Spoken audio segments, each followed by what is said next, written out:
Alright, thank you very much. Hello everybody, yes, it's your good friend Pozzible here, and I'm back in action doing what I do best and what I know, reviewing movies. And what movie I'm going to review today? The World's End, with Simon Pegg, Nick Frost, Rosamund Pike, Pierce Brosnan, and a host of other characters, all celebrating their adulthood by reliving their childhood. You know what, in many ways, this is a very, very sad movie. It basically starts off with what you'd expect. You have this one guy.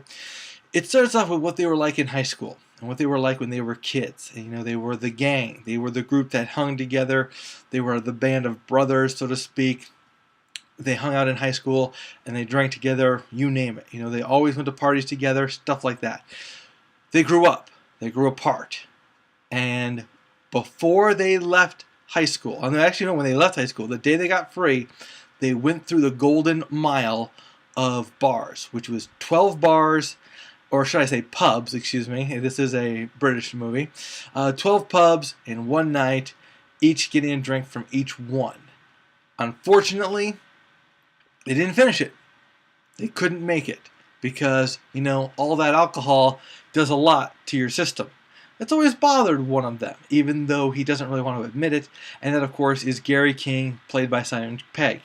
He is the crazy character. He's the whack-out character. He's the leader of the group, though, you know, the king of his group. He loves himself very much. He's very fond of his mates. They're his friends. But the thing with Gary is he's very selfish, and when he starts off and he's here, he's in heaven. He's back where he belongs. He does what he loves. He knows who he is when he's here. And what you get is, before that, you get the sense of what he's like when he's not here, when he's not in this place. And you realize the kind of person he really is when, you know, he has to be someplace else. He drug his friends from their adult lives to join him on this.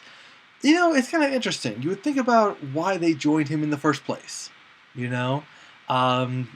Especially Andy, played by Nick Frost, who in this one is the very sensible, very intelligent, very, you know, overachiever type of person.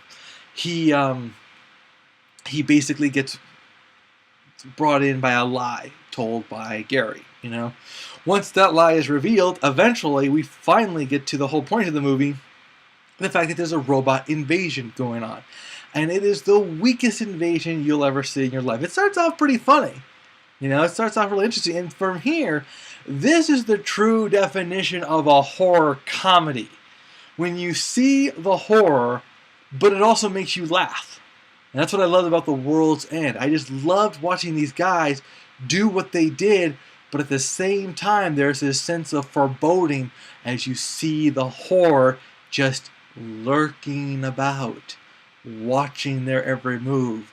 It's eerie, but it's funny, and this is where the movie works.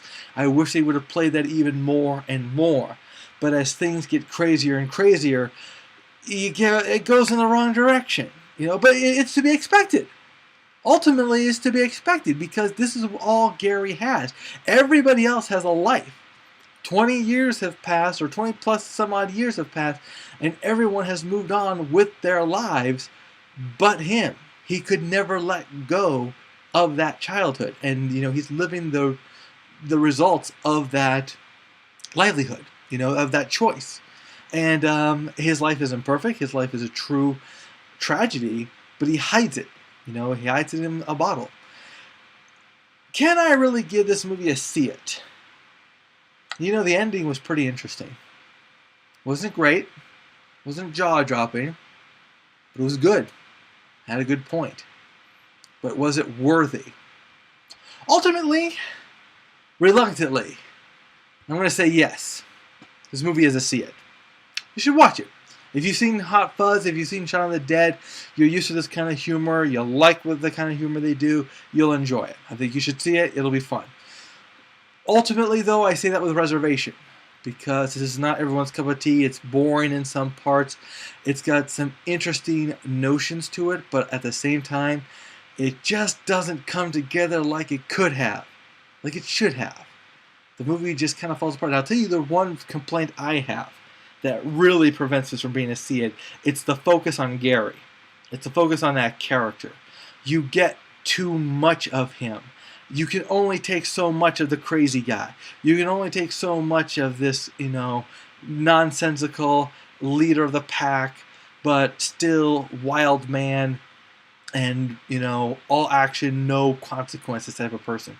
You can only have so much of that. One person who saves this movie, Nick Frost. Nick Frost is awesome as the more level-headed friend. And let me tell you something. He is great in a fight. He is awesome in a fight. But this is Nick Frost we're talking about. Very agile for Nick Frost.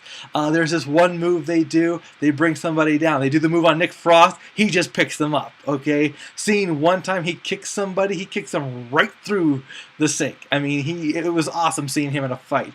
When the fights happen, keep an eye for Nick Frost. Nick Frost really saves this movie. He really gives you someone to root for. He gives you somebody to clap for. And he gives you somebody who's really down to earth. I wish in some ways it would have been more of a focus on him. Or at least more on the group, but less on Gary. Because Simon Pegg as Gary was just too much to take. And he kind of brought the movie down for me eventually. But he did what he was supposed to do, so I can't really complain about that. He did a good job. They all did a good job.